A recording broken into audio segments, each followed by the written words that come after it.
Welcome and thank you for choosing freeconferencecall.com. You're helping people around the world communicate for free. Please enter job cost code followed by the pound or hash sign.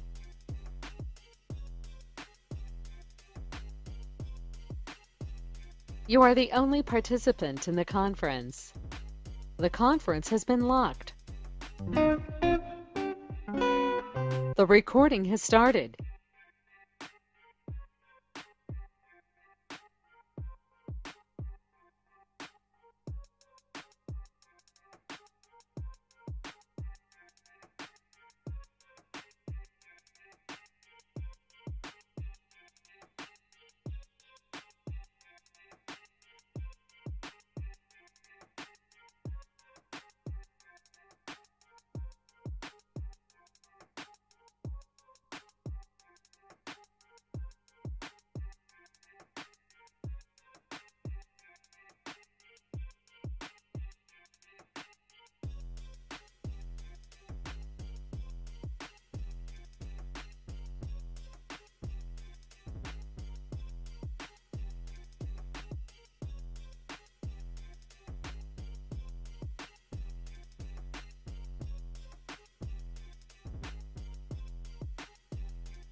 Mic check, mic check.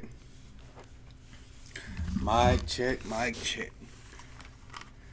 If you can hear me, welcome back to Ravens Roundup. This is the after game, post game Ravens victory, 5-1, but we not feeling good post game call in show.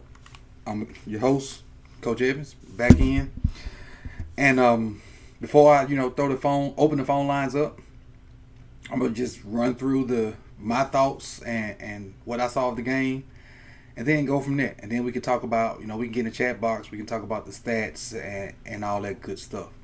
So just so we can, get this thing started, the biggest standout to me was the penalties.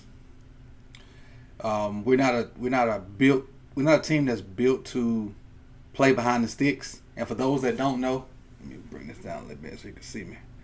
Those that don't know, the term playing behind the sticks or playing on schedule meaning anything more than 1st and 10. So you got to get 3, 4, 5 yards first down so you can be second and medium and work your way to 3rd and short. Anything, backwards on 1st down, that puts you off schedule, puts you behind the sticks. The sticks meaning the 1st down markers. So got that part of the way for the people that don't know. What's that? I guess I need to shave. The penalties. The lack of putting our foots on their neck when we had them down. We had a great first quarter. Great first quarter. Great opening drive. I think Gus scored. Who scored the second touchdown? Lamar scored the second touchdown on the whatever the lit play was. No, that wasn't Lamar. Lamar scored later. But we had the opening drive was good. Oh, the opening drive was a little flick to Boyle.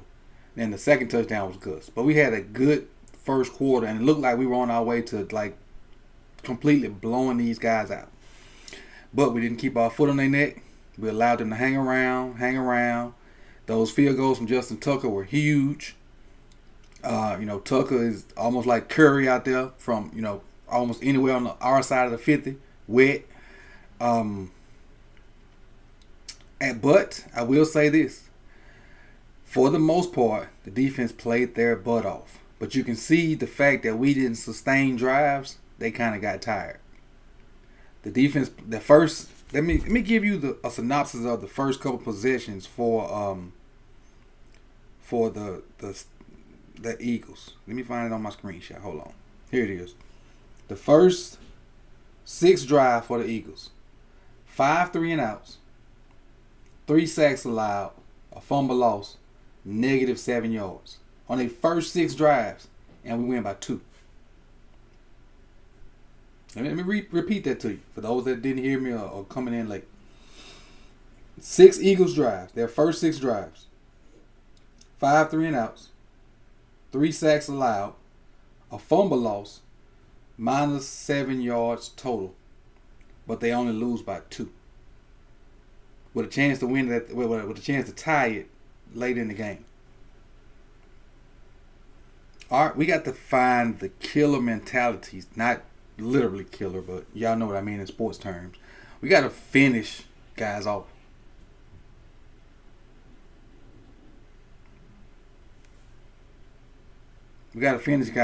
And why we don't have that ability to do so, it baffles me. But let me scroll down the stat sheet, then I'm gonna open these phone lines up. Let's see. So we won 30-28. Boyle scored on a 7-yard pass from Lamar Jackson. Gus Edwards on a 7-yard run. Tucker with a 46-yard field goal. J.J. Arcega-Whiteside recovered a fumble that I think Peters stopped on. Who's to say he would have got that ball anyway, but the fact that he stopped on the play really didn't sit well with me. Lamar Jackson on a 37-yard run, which Davis, I think that's the announcer name, he called it. He said he hadn't saw a quarterback run in a minute. Bam, quarterback run for a touchdown. Then the Eagles scored again. Kroom with a 3-yard pass from Wentz. Tucker hit a 55-yarder. Tucker hit a 46-yarder, which ended up being the difference in the game. And then Fulgham with the pass from Wentz. And the fourth quarter, they just were throwing balls to Fulgham because he was taller than everybody else. The only person that was stopping him was Jimmy. And I think Jimmy's our tallest DB. But when Jimmy was on him, Jimmy was able to knock balls away and, play him tight enough.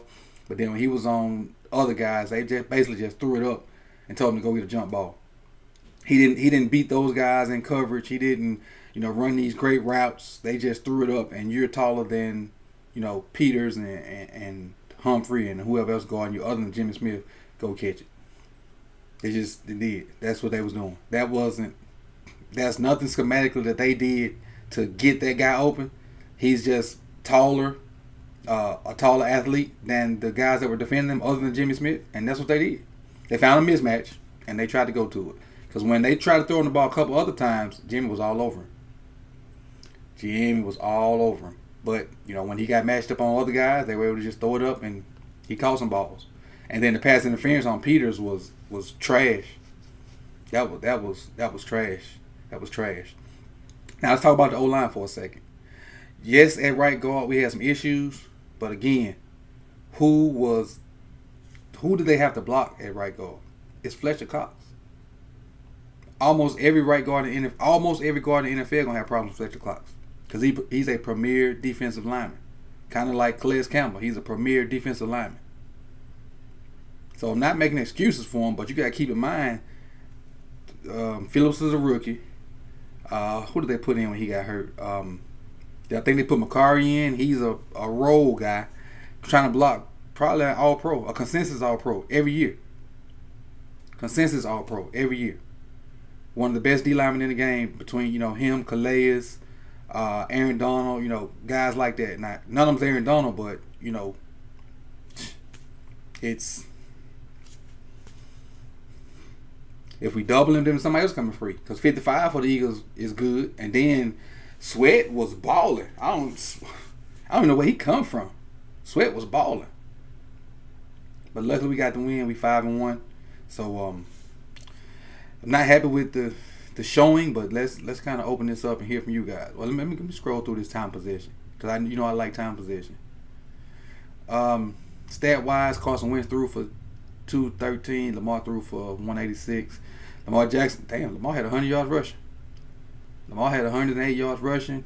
Sanders had 118, mostly off that one big run, and Wentz had 50. Dobbins had 9 carries. Edwards with 14. Mark Ingram with 5. Ingram got hurt early in the game, and so with Ingram hurt, Dobbins and Edwards carried the load.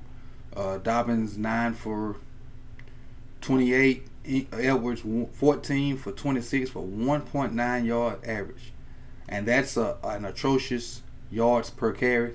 That's attributes to our O-line. Because Ingram never had yards per carry that low. He under 2 yards per carry. That's ridiculous. Dobbins had 3.1, which is okay, but just got to mix it and match until we find it. And the reason, and we saying this, and we upset, and we mad and confused, but we still 5-1.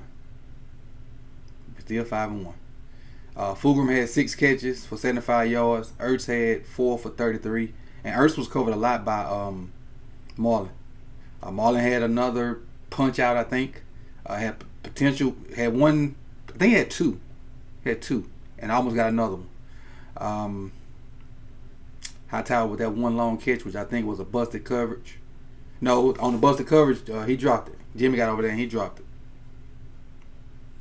Let's see where we at. Time possession. Where we at? Time possession. We got they out first downed us. They got 19 first downs to our 17. Where is time possession? Oh, we won time possession again, finally, for like the second time this year, by a huge margin. We won time possession by 13 minutes and barely won the game. What the? Man, this is crazy. Let me unlock this, bro. This is crazy. We won time possession by 13 minutes and barely won the game. The conference has been unlocked. That's crazy. That's crazy. But again, the phone lines are open. The number is 605-472-5400. Access code 918-914. And I'll slide down the chat box, kind of see what you guys talking about, and kind of engage with you guys, that way. The penalties were huge. Most definitely, Deuce 1042 said to lower the penalties, and we had 11 penalties. That the last time I was counting, we had 11, and it's probably on this sheet. See if I can scroll over to the sheet and see, let you know exactly what we had. Where is it? Penalties. We had 12 penalties for 132 yards. That's the last penalty. I think was the pass interference. So that's too much. That's 132 unearned yards. Unearned yards. I'll make sure I say that right. We got somebody on. Let me see who we're working with. 1 second. All right, go ahead. 410. What you got? Yo, what's up? This is AJ. I'm a diehard Ravens fan. Is AJ? That's what you said? Yeah. Okay, yeah. Go ahead, AJ. Man, what a day. I thought we were going to blow it. I thought we were going to blow them out, then I thought we were going to blow it. Yeah, there's a couple bad penalties that game. And that felt like there were a few that felt like the pass interference that felt like, yeah, the refs costed us that. Mm-hmm. That Marcus Peters pass interference. Yeah, like, even the ref on camera said it wasn't. Even the ref that like they go to ask for advice, he even said that shouldn't have been a pass interference because both guys were able to get their arms up, and both guys were hand fighting. Yeah. He said it should have been a no call. Yeah, and there was that, and then there was the roughing the passer before halftime with the Hail Mary. Yes, that on Judon or Campbell. Yeah, that was the Judon pass interference on the roughing the passer on the Hail Mary. Mm-hmm. But thank God Elliott missed that field goal. Right, because that would have been a difference. That would have put them up by one. Yeah, most definitely. Yeah, those two penalties, I felt like were the game changers. And where if we lost that game, that's where I said, all right, that's where we lost. But those two penalties. If Elliott made that one, they would have kicked it deep, and Jackson would have had to drive. And with all those stupid holding calls on the offense. A ton. No, the penalties that shocked me were the ineligible, like when Stanley was in the backfield too much, or somebody was covered up. The little stupid mental mistakes. That's what was killing me. Effort penalties you can kind of deal with. The holding, the PI, stuff like that. But those pre-snap lineup penalties they can't happen. They can't happen. Yeah. Those I understand, but the ones like the roughing the passer at halftime and the pass interference at the end of the game, mm-hmm. Those were the two that felt like. But other than that, Lamar had a good game, and besides the penalties, the defense actually did pretty good. Yeah, I think the Lamar had an okay game. I think the O-line is just not gelling right now, or the fact that people are just run blitzing all the time. So he needs to do something a little different in the play calling. It's something I can't quite put my finger on it, but something is off. Something is off. And the thing is, we still winning while we doing this. Unfortunately, because our defense is so good. Even though they gave up 28 points, it's still that's not indicative of how well they play, especially early in the game. Yeah, it reminds me of the Flacco era, where a defense will put in drive after drive and stop in everyone, and then the offense will end up folding. Yeah. The thing is though, and I think the reason we're all here because we know we can get better. We're winning games with a mediocre offense. We're scoring points with a mediocre offense, and we know it can get better. And the thing about it is, the team is not happy with their offensive performance either.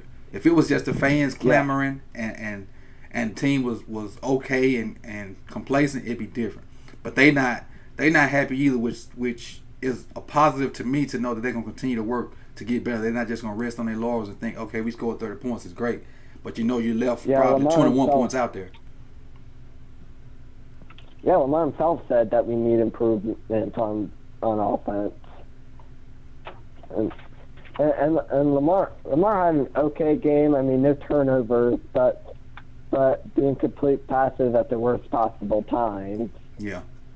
Now, my only negative for Lamar today is all his passes don't have to be sidearm. Yeah. he can drop back and and he can drop back and throw traditional passes when he has a clean pocket. He doesn't have to. He sidearmed the ball that skipped to somebody that was wide open. So all his you don't have to rely on that too much. Just that's an alternative. That's not the norm. Well, like I think there's one play where he threw it to I think Snead. Mm-hmm. Meanwhile, Andrews is wide. Andrews is wide open in the end zone. Yeah, I missed that one, but I'll see it when I watch tape again. Yeah. Andrews. I think Andrews had like a deep route and was running toward the end zone. You had Snead on a cross route. He caught on Snead. Meanwhile, Andrews burned the corner on that route and was able to get in the end zone. Yeah. But Lamar missed that read. Yeah. Well, I got I appreciate you calling in, AJ. I got another caller. Get your last comment out. Whatever your last comment is going forward, run with it. All right. No last comment? Okay. Well, I appreciate you for calling. Last comment. Yeah, go ahead. Last comment would be the defense, especially Calais Campbell and Judon. That front seven is nasty. Yeah, they are. We actually got pressure early in the game without blitzing, which I was pleased about. We got a sack without blitzing, which was great to me, especially since Brandon was not there, or Wolf. Yeah, we got a sack with 4 without Wolf or Brandon Williams on the field. Yeah. Yeah, Campbell had himself a day. Judon was getting pressure. Mm-hmm. The front seven had themselves a day. They did. The biggest was secondary, but the secondary didn't hold up as great, and the penalties. Yeah, I think it was more so the penalties, because they played a lot of plays too. They played a lot of plays, especially in that second half when the Eagles were coming back. They were out there a lot, so they get tired. We got to base sustained drives to keep them fresh. Yeah, give Wentz credit. He had himself a day. He did. No knock on Wentz. The old Wentz showed up in that second half. The tough Wentz. Yep. Because I know one play, Judon just can't buy a sack. He's hanging on Wentz and swatting at the ball and grabbing his legs, and Wentz is steady dragging him and then like flips the ball to the running back, and they get like 2 yards. And Judon just can't buy a sack. Wentz had himself a day. No knock on Wentz. Right. The penalties and the secondary folding in the second half. Yeah, and I agree with you on that. But AJ, I appreciate you calling in, man. I got you saved in here, so next time you call, AJ will pop up. I'll know who it is, and I'm gonna bump on to caller number 2. All right.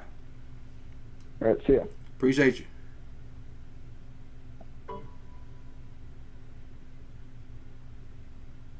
Let's see where we at. We got Godson on the line next.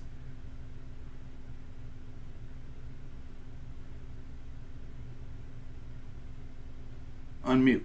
Here we go. Yo, what up? What's up, man? What up? Hey, what you got for me today? I know you finna bring some heat. I know you saw something a little bit different from I did. So let's talk about it. I'm gonna be honest with you, man. I watched the game with my father. My father made a good point. It was like it's a COVID year or whatnot, and as much as we expect better from our team, we just gotta give them time. So if we rough right now, if we struggling right now, and then we start gelling when it matters, come playoff time, all this doesn't even matter. We, like you said, at the end of the day, we still winning, and we winning, not even playing our best. So if we can continue to win to get where we got to get to, and then we gel at the right time, that's all that matters. So I'm happy, man, and it was a good game. Philly, they played their heart out for real. They did. You know, so I mean, I got nothing but respect for them. So I think Philly man found a superstar. Oh yeah, the young boy, the wide receiver. Mm-hmm. Yeah, what's his name? You remember his name? I forget. I'll let you know in a second. Go ahead with your point, though. I'll let you know in a second. Yeah, all I'm saying is I'm not even going to get mad at it because, like you say, Lamar don't feel comfortable. That O-line, they just got to get some time together to continue to gel. He don't feel safe for real. You can tell by the way how he's, and also, like you said, them side passes, he was doing a lot of them, but a lot of them joints was pretty. Like that one he did when who he hit? Was it Hollywood? He did it around like on the side of somebody's helmet. I don't know, man. I just ain't mad. We 5-1 going into the bye. Yeah, Fulgham Fulgham is the dude's name, Travis Fulgham. Oh, that's his name. But I mean, the only reason I say that because he did it one time when he didn't have to, and the ball skipped. But most of the time he did it, it was warranted. I just don't want him to, like my personal opinion is for him not to rely on that as a way to pass the ball. Your tradition need to go over the top because you need to throw it, over the top and good catch with ball so the receivers can know where that ball coming out at. But sidearm is necessary. I saw Matt Stafford throw one today that was awesome. I don't know if you might have saw it in the highlights or whatnot, but Matt Stafford almost threw one like from his ankle sidearm and got a completion on it. So it's warranted in situations. But go ahead with your comments about the game. Yeah, overall, I mean, that defense looked crazy. At the end of the day, Marlon balling. Marlon, I think we're going to look at that contract probably like in a year or two and feel like we robbed him for real. The way he's playing, he's balling. But, I mean, overall, we 5-1. I think also aside that Steelers game, I think that's when things are going to change. We're going to turn it on, and we're going to start clicking. Who we got out of the bye? Say it again. Who we got out of the bye? The Steelers. Okay. Steelers out of the bye. Oh, okay. So we got the bye this week, and the Steelers play Tennessee next week. And then when we come back, we play them at the crib. Gotcha. Yeah. I mean, I don't know. At first, like, when they was catching up, I was kind of getting frustrated. But when my father was like, man, they got to take time to jail or whatnot, I'm like, true. I ain't even tripping for real. As long as we get it together when it counts. Because last year we was clicking for 12 straight games, and when it counted, when it mattered, we just started jumping. You're right. In the playoffs. So, I mean, right. You're going to do it the other way around. Let's do it. And I did see something before CBS cut their broadcast that said the other two times we started 5-1 was 2012 and 2000. And we all know what happened in them 2 years. Damn, I ain't even know that. We all know what happened those 2 years. It was 2012 and 2000. We you know what happened that year. Them years. Yeah, them bowls. Exactly. And at the end of the day, like I think you just said in the last call, like the guys know we can play better on offense and even defense. Like Deshaun Elliott says, like they expect greatness. And with them saying stuff like that, that man they gonna work on it. They gonna get it together. I was happy to see Lamar passing the ball to other people other than just Hollywood. It's like he was making an effort to hit everybody. Yeah, I was looking for him. Yeah. When Miles Boykin, it was the one play, it was like on the sideline. When what quarter was it? I think it was early. It was early, I thought. Yeah, when he caught it, he got the first catch, if I'm not mistaken, right? Yeah, I think so. He got the first catch, and then he missed one on the side too when they wasn't on the same page. Right. But I mean, I think we'll be straight, man. I still feel like we're gonna win the Super Bowl for real. I do too. But it's gonna take. We're gonna have to have another receiver to jump in there and do some stuff, and it still could be Boykin. Boykin still got the opportunity to be the guy to help us stretch the field. But I know who is coming on strong. Duvernay. Who? Yeah, Duvernay. He tough. Yeah. He taking his touches and making the most out of them. If I'm not mistaken, I don't know how many touches he got, but I know of two that I can think of, and both of them ended up being first downs. They ran a little screen to him where he basically it was trips and the receivers went and blocked and they threw it to him real quick and he almost broke it for a touchdown. And if I'm not mistaken, he had did they give him a little reverse action again and he got a first down on that too? Yeah, he did. So I think he coming on strong. He built stocky. Yes. Like a run like damn near like Gus. Like he got some size on him. So, but I will say, man, my question I wanted to ask you, Coach, We on our bye, we bring somebody in. Is AB coming to town? What we doing? I don't know, man. I don't know if I would love it. I really would. And every time we talk about AB, I think about that suspension. And somebody said that the suspension started like it has already started. I personally don't think it started until he signed with somebody, but I'm not sure on that. So don't quote me on that. But if his suspension is like already in the works, and maybe that's why he ain't signed with nobody, I would be great with it. I'd be good with it. But if they bring him in on a bye week, which will be week 6, then he still got to sit those 8 games, which will put him at week 14, if my math is right. That's 3 games, and that's kind of late. It's kind of late. Yeah. So, I mean, I would like it, but I think it's late in the game.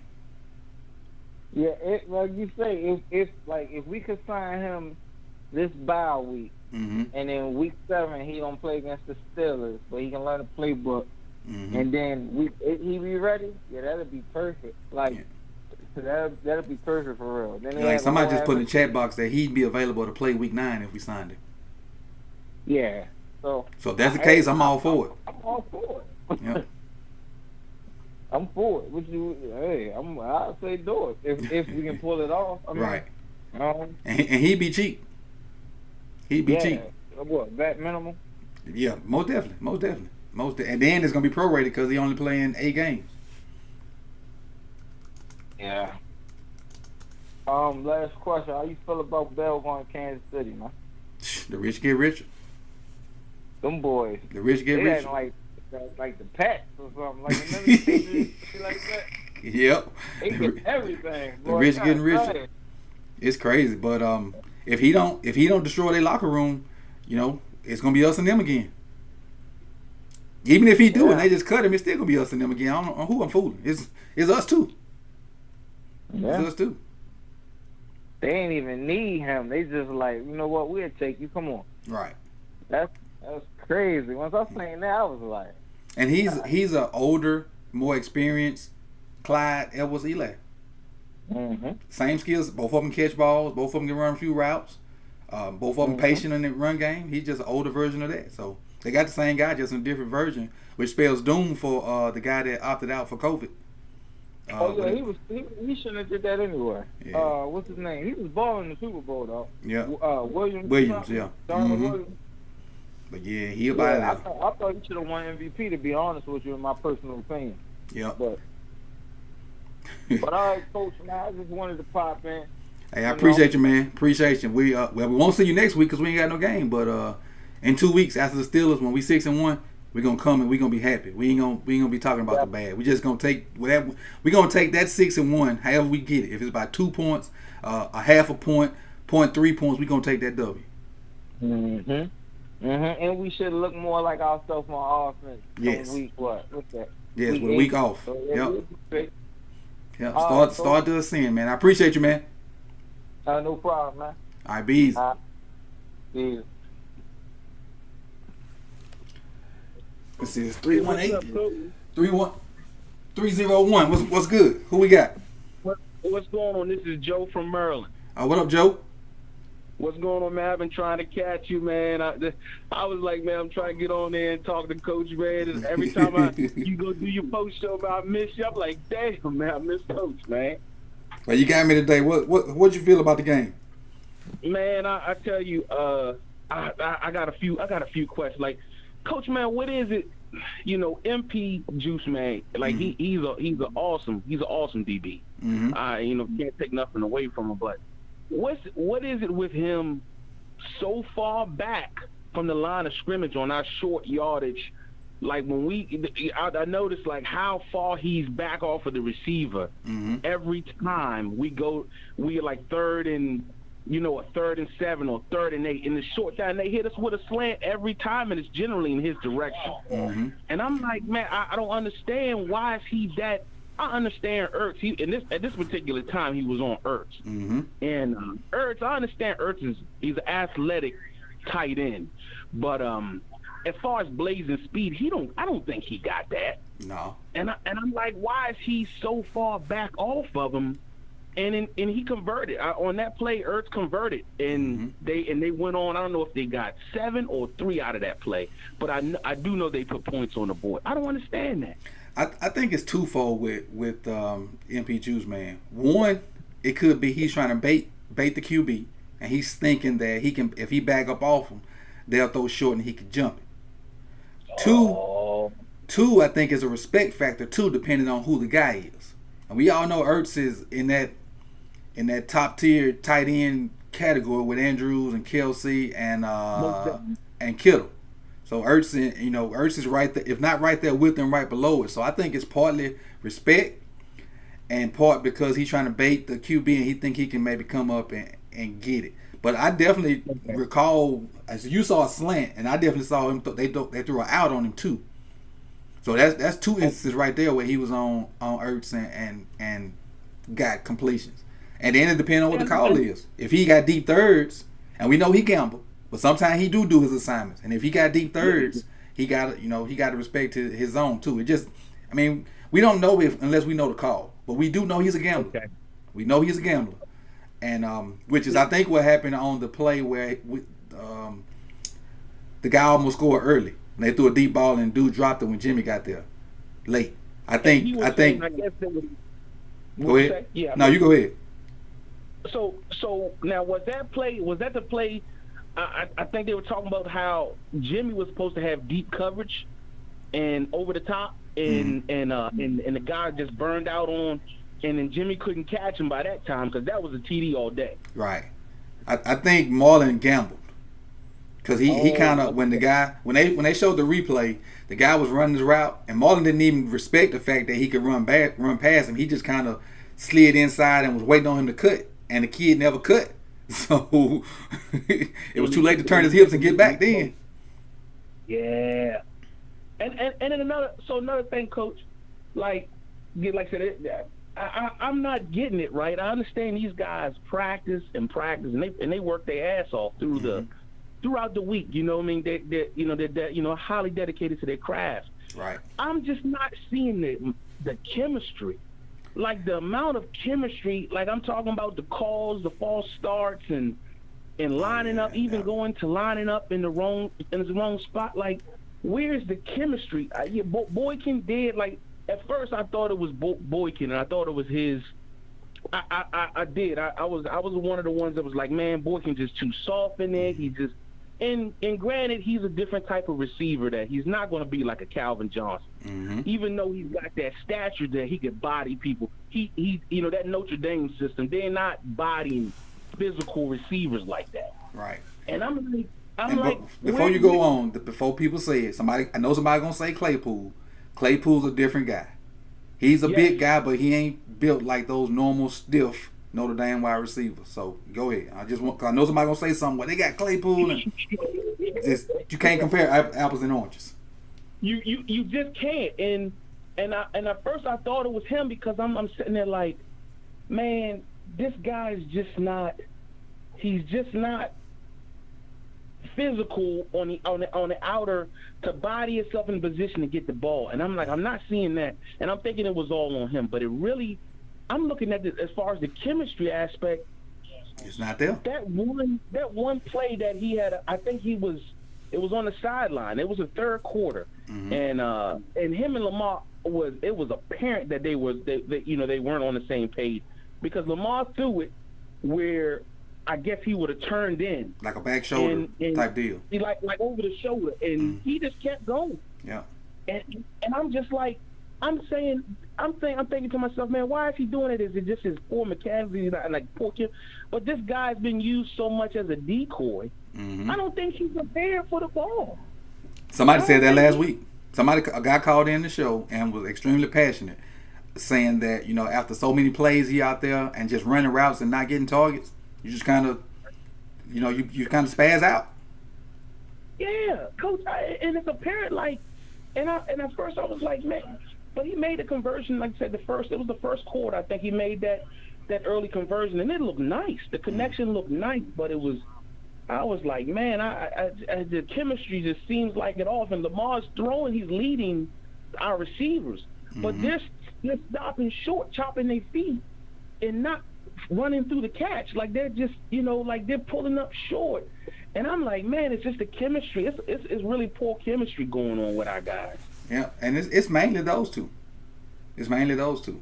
They and I can tell they always try to get him in the game early because they get a little hitch or a little out route to him early just to try to keep him in the game. But then they don't go back to him to the third, maybe the fourth quarter. It's tough. Yep. It's tough. And the thing today is Hollywood didn't have a catch in the third quarter. No, he did. He was Hollywood. Them guys really executed their play. I know the defense was like, let's take away Andrews and let's take away Hollywood and let's see what Lamar do. Did Andrews even catch a ball?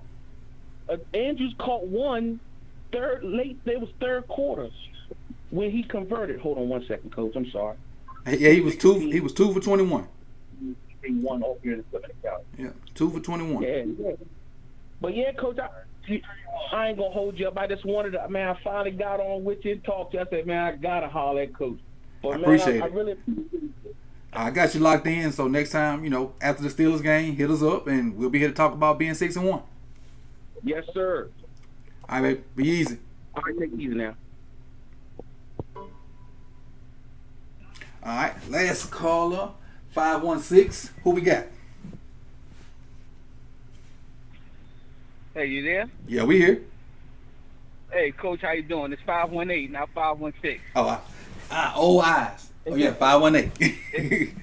Okay, no problem. Hey, man, I'm the gentleman who left that message for you with regards to Judon spinning and still being blocked. Oh yeah, yeah. I definitely said that. And sometimes I be saying stuff on the videos. I be thinking it, and don't even realize I be done spit it out there because the mic catch everything. But I was thinking it, and it came out. But he definitely was doing it. Yeah, that was classic, man. I laughed for about 2 hours. I just kept replaying you saying that. But I think our struggles, you can't complain being 5-1 because, Philly could have put up a good game from the start and it still could have ended the same way. And we would have had a totally different perspective. And just the fact that we got out with such a big lead. Right. If it would have been nip and tuck, then our perception of how the game went, we probably would have a different outlook. Sometimes people going to play up to their potential and other times people going to play they're going to play bad. But I think where our struggles is, Coach, and I'm going to get your feedback on it, is I think what separates us from last year to this year is identity. I don't know at this particular point what is our team identity. At least last year, and identity, in my opinion, produces an attitude. Mm-hmm. I don't know if the coaches are coaching for their next job, trying to get other jobs, so they're trying to do too much creative geniusry. But last year, 3rd and 4, we didn't care who knew what was happening. Right. We was going to do what we do. This year it just looked like we trying to do too much cute ball. Like we playing cute. I feel you. And so we don't have an identity, so therefore we don't have an attitude, so therefore the offensive linemen don't come off with that grunginess, that dirtiness, because one player's finesse, the next player's power. We don't know what we're doing. I mean, it's hard to determine what we hanging our hat on right now. Mm-hmm. You're exactly right, because I remember a while ago I worked with a guy, and him and the O-line, they would say, well, we run counter. And he would say that, and the O-line would be like, because that's what we do. And so no matter the situation, they knew when the going got tough, they was going to run counter, and it didn't matter what you did, you wasn't going to stop it. And that was the identity. Yeah. So that's kind of what you're talking about. We don't have, are we a RPO team? Are we a power team? Are we an outside zone team? Well, we're definitely not a passing team. So what's our go-to? And it's almost like the coaches, and I'm not going to say Harbaugh per se, because he's more of the manager. And one thing he does do, he let the coordinators put in game plans. And it's almost like the coordinator, especially offensively, is trying to show we can be diversified how Kansas City is. Right. So trying to make, Lamar is, he's our starting quarterback, he's our franchise quarterback, great arm, great kid. But there is still, at this particular point in the game, some limitations. We got to be real with that. You right. You right. And it's like the coaches just want to say, okay, we want to show that we can be the next up. And instead of playing to the strength of what our talent is, it's almost like they're trying to force feed diversification of the scheme. Right. That can put them in a conversation for the next job. It's we as fans can't really put our finger on it, but I would be willing to say we ain't far off. And I say we can't really put our finger on it because we're not in the meetings, we're not at practice. Okay. But I don't think we far off because the same stuff we're saying after games, they're saying it on the podium.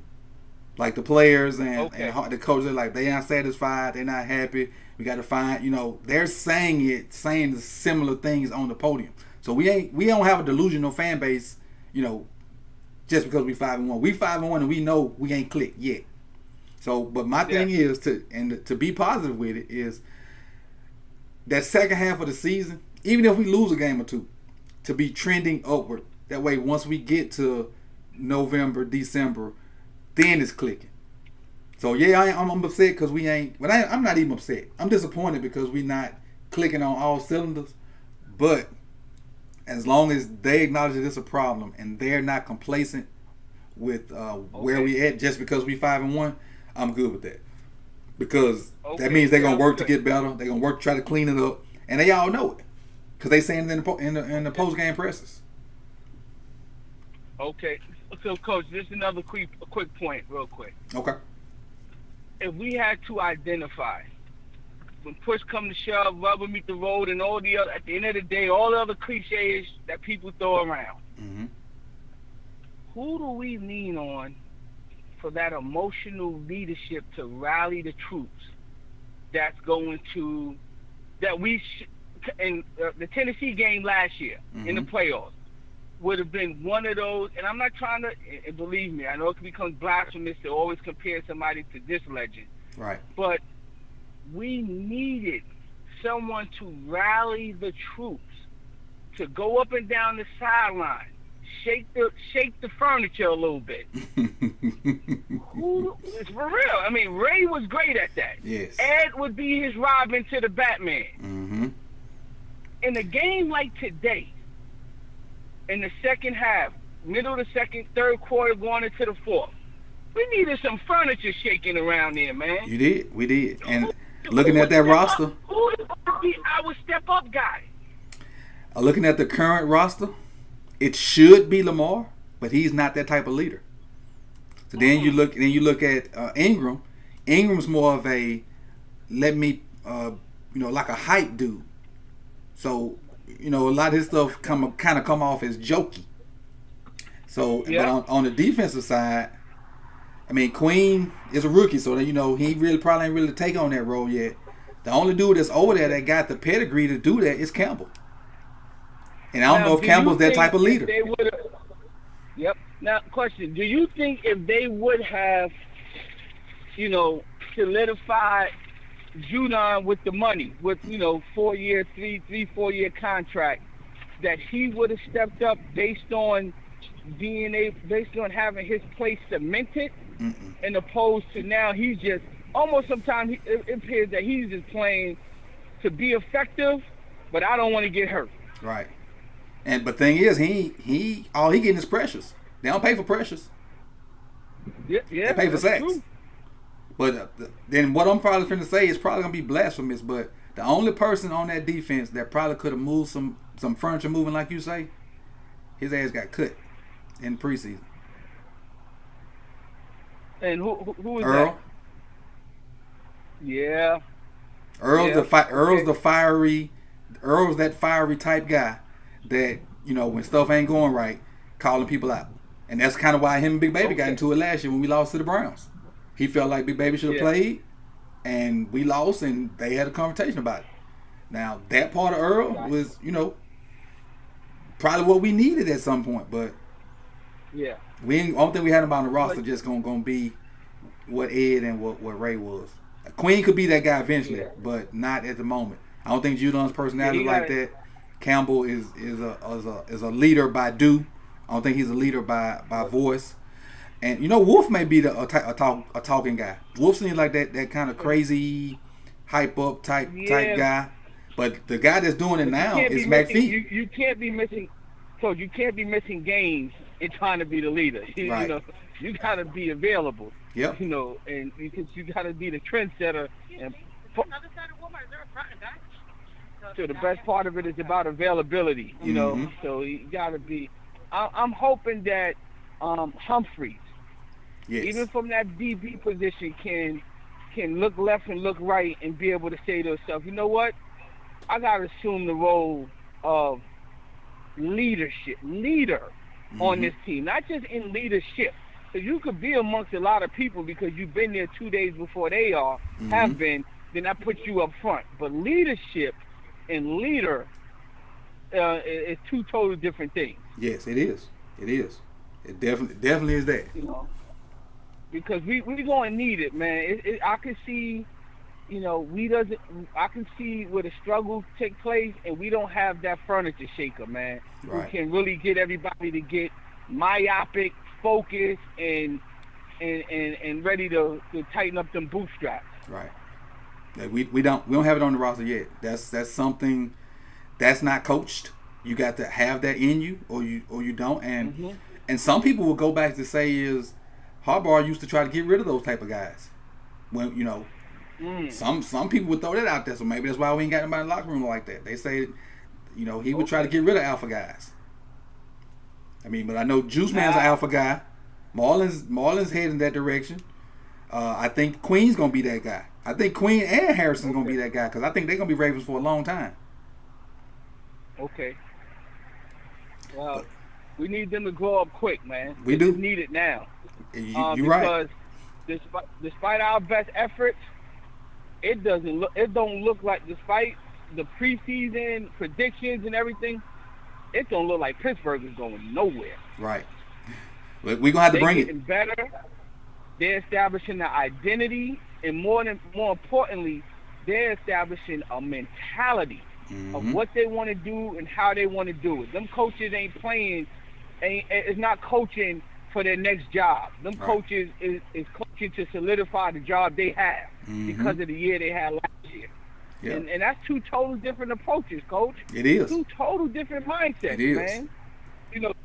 Man. Wink is coaching because his name got in a lot of candidacies last year and he's coaching to try to be a head man spot. And trying to show the fact that he could do something without a running quarterback. Yes. That's exactly what he's doing. Pittsburgh is coaching to show that, we still got it and we still want to keep our paycheck. Exactly. Yep. But, Coach, thanks for taking the call, man. I follow you a lot. I'm calling you from New York. I'm a big Ravens fan. Appreciate it. I'm being in touch with you, man, and continue the good work, man. I appreciate you, man. Appreciate you big time. All right. Enjoy your Sunday. Keep making me laugh, man. Okay. I've been in the game block. Will do. All right, man. All right. Let's see. We got one more. Let me lock this. The conference has been locked. And unlock Just this. a moment. One option is Publix on Monroe Street. Siri. See, Siri the Feds, man. Siri the Feds. Okay, this is 757. You on with me? Yeah, what's going on, man? What's up now? Who's calling in? It's Terrence. Okay, we got you. What you think about the game? It's what I expected from the offense, not what I expected from the defense. That's a different take. That you saying it is what you expected from the offense? Pretty much. That first series was solid. Mm-hmm. Seemed like it was scripted or something. They scripted. Myself personally was scripting my stuff this morning. So yeah, normally the first series at almost any level of football from high school is up. It's scripted to kind of see what the defense is gonna give you. So yeah, it probably was scripted, and they probably ran them first 10 to 15 plays every day. So they knew, hey, what we gonna do on here? Like you said, it looks scripted. They got the ball. They spread the ball around. Matter of fact, they ran a lot of different packages where I can only remember seeing Andrews like once on that first drive, and maybe Hollywood like once on that first drive. Mm-hmm. Like they moved a lot of people around. But my man Boykins got to catch the first play. Yep. And they ain't really come back to him after that. That's why I think it's scripted, because the ball went to him, and after that, I ain't see too much more other than the one pass that was a miscommunication, I guess. I hate that we keep saying that about Boykin, because I want it to be. I want him to. I think he's the key to unlocking the entire offense. I really do, or somebody else that can get deep. But I think because he got the speed and the size. He got the speed and the size to do the same stuff that the kid for Philadelphia was doing. Fluke, whatever his name was, Fluger or whatever. He got the size and the speed to do that. So it's two things that I think about that. Either Lamar don't trust himself on those passes, or two, they're throwing those passes to Boykin in practice and he ain't making them. I'm not sure which one it is, but it's either one of the two. But one of the things because watching the broadcast, it was hard to figure it out, but last week when I watched the Bengals game, Boykin was open like twice on deep route. He was open in the end zone twice on he was in close. He didn't get one look. Right. But here's the thing. Lamar uses the middle of the field. He doesn't like to go outside. He doesn't like to go deep outside. And I think that's the issue his primary issue with him and Boykin. And I know everybody wants these number one receivers trade for one or whatever, but I don't think it'll change unless that guy's a slot guy. If he ain't working the middle of the field, I don't think he's going to get the ball. So I think it's really up to Lamar to use the whole field, even if it's incomplete. Just throw it to the outside, throw it deep, whatever. That'll help get your safeties out the box. Just so people respect the rest of the field and not just one step in the middle. Yeah, that would get people out the box, and it will work wonders for opening your run game up. Right. So I know a caller mentioned earlier how we don't really have an identity, and it's hard really because our identity last year was run it down your throat. We can't really run it down your throat because we don't really have the same offensive line that we did last year. Even though we lost Yonder, but when I watched Scarra last week, he was getting pushed around a lot, getting knocked to the ground and all that. And so that's why I didn't really expect too much from the running game today, because they got Cox, they got, what's the other dude name from Steelers? They got Hargraves, and they got Malik Jackson from Jacksonville. So they interior line is solid. So I didn't think we was going to run that well. They got two other guys too, 55 and Sweat. Sweat amazed me today. I thought we could handle the edges. I just thought we would have trouble in the middle. Yeah, but honestly, I mentioned it when the show first started. How many right guards gonna really, shut down Fletcher Cox? And the way they had him playing the 3 technique with a 5, so you couldn't really double him. Now, if he was in a 1, you could double him. But when they got him in a 3 with a 5 tech beside him, you can't double. It's going to be 1-on-1. And, that's a rookie. A guy that played tackle at Mississippi State. Matter of fact, they went to the same school. Now, I see it. Fletcher Cox is a dominant force, man. He a step below Aaron Donald. And he ain't the only guy they got. So you can't double nobody anyway. Exactly. So, it's a rookie. We trying to find chemistry because of the way we rotated guys last week. Right. So we trying to find a solid 5, because when you as far as O linemen, you want 5 guys to be there, and you want them 5 guys to practice and play together all the time so they can form a bond as far as knowing what each other gonna do on different plays, being able to communicate, and just kind of being able to play off each other. When you constantly rotating guys in and out, that if they not hurt, you searching, and it's gonna be tough. It's gonna be tough. But I think we got enough bodies that can play interior line that we'll figure it out sooner or later. It might be a shakeup after this bye. Right. It might be a totally different interior line, but we'll see. But for me, the offense, I think the biggest key for the second half is Lamar using the whole field. Yeah. And I've seen Boykin get open to know that it ain't him not getting open. It's just sometimes it's pressure. Lamar got to get out, and sometimes he ain't throwing it to him. He locked on somebody else. On the defensive side, it started out real great, and I was like, and I felt like a letdown was coming because it was going so great. And once you get that taste for all these turnovers and all that big plays, you start looking for it, and then that's when you lose discipline and give up big plays. I think that's what happened. I'm not really sure. You can't really see the whole field, see what actually was going on, but I think it was more of a lack of discipline, looking for big plays. Yeah, and we have to take what the defense gives us. If they're gonna pound, put all those people in the box and run blitz and do all these different things, there has to be one-on-one matchups outside, and our receivers or tight ends need to win those one-on-one matchups. They have to. Right. And if it's me and it's Boykin, I'm just gonna let him. I'm gonna take a shot and let him high point the ball on somebody. Right. Especially if it's not one of those long Richard Sherman built type corners. Right. Throw it outside. Throw it deep. Throw it outside shoulder where either he gonna catch it or it's gonna go out of bounds. Exactly. So. Defensive wise, though, I think defense is gonna have to carry the team until we figure out what this offense is gonna be, and they gotta play more disciplined than they did in the second half. They did. I think they got tired. Honestly, I do. I think they got tired because when the offense when they were giving those, and I don't know if you saw it, the first 6 drives the Eagles had, they had 5 3-and-outs and a fumble, so they were fresh. But then in the second half, we weren't sustaining drives, and like we were getting turnovers or something, and then we kick a field goal. So we weren't sustaining drives. So I think they got tired. And then the fact that Carson realized that we really didn't have anybody to guard Fulgham other than Jimmy Smith, he just started throwing it up. Like he threw one up to Fulgham that they landed out of bounds, even though he still caught it on Peters, but they were out of bounds. He threw another one up that I think may have ended up being a touchdown that was kind of on Peters and Marlowe, and he just out-jumped them. And, you can't really do nothing about that.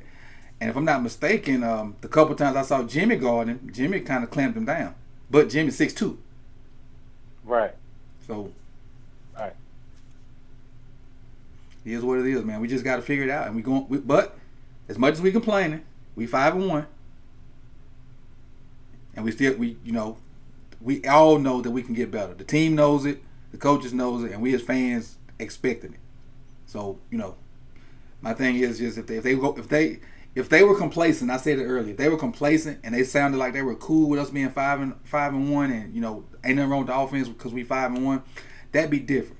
But those guys are not saying that unless they pulling the greatest pump fake of ever. They got their mellow pump fake if they believe that this 5-1 is okay. Well, it is, honestly. Because a win is a win in the NFL. You're right. A win is hard to get in the NFL. So you're right on that, but go ahead. Like, we was, the year we had a lot of injuries. We was losing a whole lot of close games. I think it was 2015. And Harbaugh made a comment basically saying it would be okay if we was, doing this and winning. If you learn these hard lessons and winning the game at the same time, it goes a long way rather than learning these lessons and losing. You know what I mean? Mm-hmm. But, it would be a totally different conversation. We're having a nice what if conversation right now. But if we were 1-5 or 1-4, we'd be probably during that screaming at each other. And not like because we mad at each other, because we mad at the team. Exactly. So. It was the play that Lamar scored on. There was a guy on Twitter named something Win. He was saying there's a bash play, and he had an article out last week saying that after watching the Bengals game, how they were like pretty much sending the linebacker straight to the sideline when they started the zone, to keep Lamar in the pocket. The bash play would nullify it pretty much. Right. They ran it last week. But Dobbins kept it around the corner. That's when he broke the long one. Right before halftime? Right. Mm-hmm. And this time Lamar kept it, and he ran up the middle for the touchdown. Yeah. What do you know about the bash play, Coach? Well, from the naked eye, to me, it looked like they doing some kind of power formation, right. but Power sending yeah. the running back over that naked. So that way, if the end Right. crashes, the running back can outrun the end. But if the end goes with Dobbins going, vertical, whatever the direction that is, left or whatever, hit Lamar keep it, and he got two pullers to hit up in there. Because when he pulled it today, when he hit the line, I said to my wife, "Oh, he gone," before he even broke out of there. Because I knew right.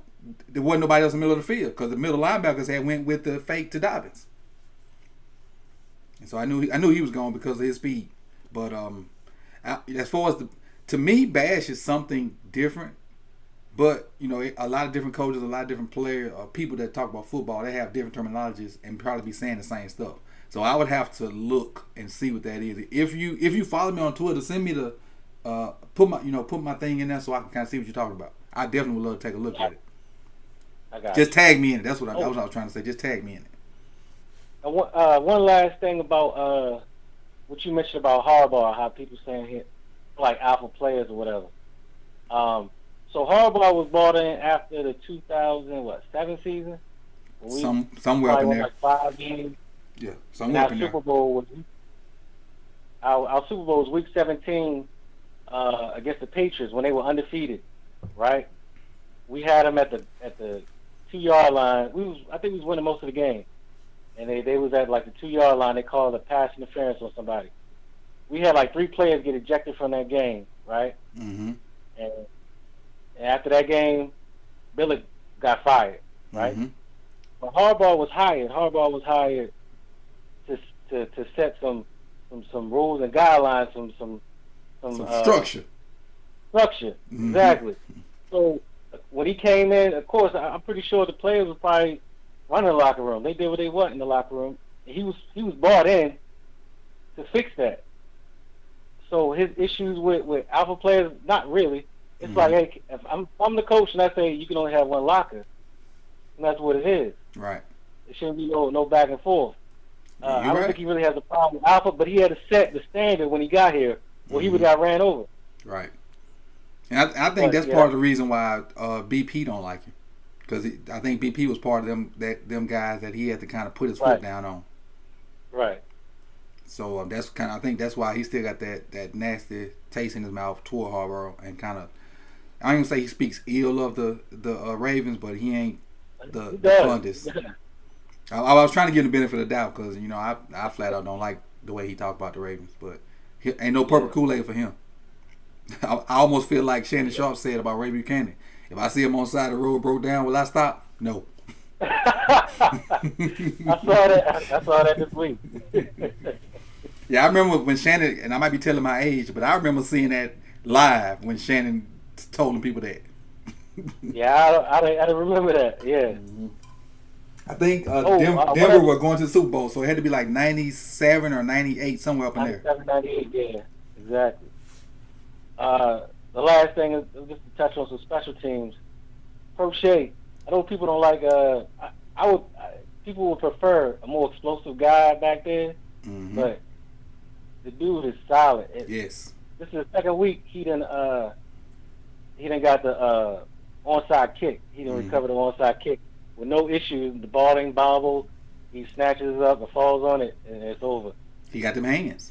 And I saw somebody, we were talking about Crochet earlier, and somebody put in the chat box that he was slow. It don't matter. He got routes, though. Whenever he get a chance to get in there, Crochet got routes. Yeah. And he got something that we can say that Boykin may not have. He got hands. Crochet and Duvernay dropped the least amount of balls in college football over their career. So we don't know. We don't know if Boykin got hands or not. He don't get the ball. True. You're right. Let me backpedal on that. You're right. We don't know. Because either he's completely open on those out routes, or the ball's not thrown to where he can catch it. So you right about that. You definitely right. Oh, one other thing. Last thing. you was mentioning how ET would be able to call people out in those type of situations. I don't think nobody's gonna listen to ET if he not coming to practice, if he not showing up to pregame walkthroughs and all that. Ain't nobody. You can't tell me nothing if you didn't show up like I showed up. And that's why he not there. You're right. But I'm just saying he was the only one with that pedigree to got the balls to call people out. That's what I meant. But he can't do it if he not. You're right. That's why he not there. Because when he would mess up, we're like, well, you messing up because you don't come to practice or you don't be in the meetings or you be doing something else. So you're right on it. But I'm just saying, I was saying that he was the only one that had the kahunas to call people out. But you can't lead. Like I told a kid that I coached a while ago, and he used, occasionally try to lead. I'm like, look, bro, I like what you're trying to do, but you got to lead every day. You can't lead when you think it's convenient. So if you're gonna be a leader today, you got to be a leader in the hallway. You got to be a leader when practice start. You can't be playing around and jump up when something go wrong and try to lead. You got to lead all the time. And I don't know, if we got somebody that, like Buddy said, in our last call, that'll move some furniture on the sideline to spice guys up. Because all our good players are so young, other than Campbell. Our dogs are young. Marlon's young. Lamar's young. Right. You know what I'm saying? So it is what it is. When you mentioned Ingram, the first thing I said was hype man before you even got it out your mouth. He's really a hype man, not really he ain't gonna get in nobody's ass or nothing like that. Right. It's jokish almost, but not jokish in a bad way, but he's like the comic relief. Exactly. Yeah. He brings the energy, but he ain't. Oh, other thing, Marcus Peters, right? Mm-hmm. You mentioned how on that fumble, like he was just kind of like just watching. That's what I saw too. Like if he was going to the ball like he's supposed to, he may have got there first, or maybe not, but he didn't try. Right. And I see that a lot. If he doesn't have to get in the pile and a guy still maybe push along, he gonna back away. If the ball ain't near him, he just chilling. He ain't going toward. He don't got the hustle in him. And I get it. He's a smaller dude. You want to try to protect yourself a little bit, but I'm used to Ravens being like, having that hustle, running towards the ball. He ain't really got that. He got blocked and kind of gave up on him when he thought O'Boy was tackled. And, he may not have gotten the ball because dude was blocking him out of bounds. But, the fact that he just kind of gave up and thought it was done, that's an effort play.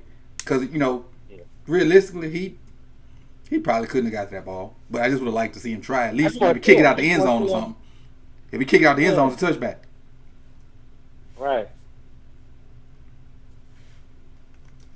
That's all you got for me today? It's after 6, so we about need to shut this thing down and catch the second half of these games, man. And I appreciate you calling in, man. Good call, because you called me last week, right? I called you the week before last. Yeah, and you was passionate about Boykin. Just making sure I got the right person. Because I got you saved. Throw the ball outside. He gonna make a play sooner or later. Yeah, exactly. And I think coming out of the bye week gonna tell us a lot. Right. Coming out of the bye week gonna tell us they got what? We were 5-1, so we got 6 games of film to evaluate, tendencies to see. You can bring in your analytics team, which they're probably already there anyway. You can come out versus the Steelers and break tendencies. On top of the fact that you got 2 weeks to prepare for them, so you can actually watch them live. On top of seeing, getting tape with them too. Right. So with that being said, man, the future is still there. We 5-1. We second place in the division because the Steelers have not lost yet, but we still there. We still in competition for a number 1 seed. We still in competition to win the AFC North. We still in competition to get all of our goals. They still out there in front of us. All of our goals still out there in front of us, and we haven't played great yet. And I'm sure you heard this before, but we're comparing this Ravens team against last year that was blowing people out every week, and that's hard to do. Plus, since we expected to win a Super Bowl when we came up short, people are like, they're not worried about this week. They're like, we got to blow everybody out, so we feel confident that when we get to the playoffs, we're going to win every game and beat the Chiefs and all that. People are so focused on winning the Super Bowl this year that you can't even enjoy a win, really. And I think the difference is, even though this game wasn't great, we still stuck together and pulled it out. Last year was so many blowouts, and then when we played a close game, we blew our wad early. We might have. I think sometime during this season, we're gonna have to win one from behind, just so we know we can do it in the playoffs. Yeah, it's gonna happen. It's gonna happen because we're gonna play like the Steelers, kind of, sort of explosive. The Cowboys, even though their record don't show it, the Cowboys got a good on paper team. Even with Dalton back there, Dalton and beat us sometimes with AJ Green and whatnot. So, don't count them guys out. The second time we played the Browns had kind of got it together. Other than today, today they got smashed. Exactly. And the Bengals, you can't count the Bengals out. The AFC North is getting back to being a strong division. Yep. So we're gonna have to bring our A game every week. And I don't know who else on the schedule. I just know the Cowboys on the schedule. I know we got 2 dates with Pittsburgh. I know we got another date with Cincy and Cleveland. And I don't even know who else is in that NFC East. Have we played the Giants yet? We haven't played the Giants, so we got to play them. We played the Eagles, we played the Cowboys, and we played the Redskins. We got to play the Titans again too? Good. Yeah. Good. I can't wait. Bart Scott voice. Can't wait. Yeah. But even though Derrick Henry ran away from some folks today for about 97 yards. I think we can slow that down. We just can't give up big plays like we did in the playoffs. You're right. You're definitely right on that. But 5-1, which ain't, it's good. 5-1 going to a bye. Put a lot of stuff to work on. Everybody know they got stuff to work on. So I think they're going to take a workman's effort into getting it right. And so it is what it is. Somebody say the Packers and Jets getting smashed. So the Brady boys beating the Packers. Let me go check this out, man. Hey, Terrence, I appreciate you calling in, man, and can't wait for 2 weeks so we can talk about the good stuff that happened when we beat the Steelers, man. I appreciate it. And keeping both my parents are Steelers fans, so I'm definitely gonna look forward to rubbing that in. All right, man. I appreciate you. Yeah. All right, ladies and gents, it's 6:19, which is, and we have 4 good callers. I think 4 or 5, so I appreciate you guys for calling in. Chat box, I appreciate you guys with the great conversation going. I appreciate everybody that came through, on this beautiful Sunday afternoon. We 5-1. We got a bye week coming up, got the Steelers after that. And we got stuff to work on.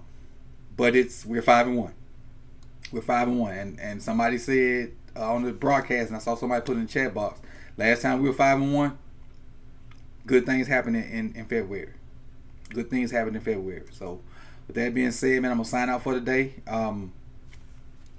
Don't really know what my topics of the film gonna be this week. I'm gonna have to look at the all 22 and kind of make my decision on that.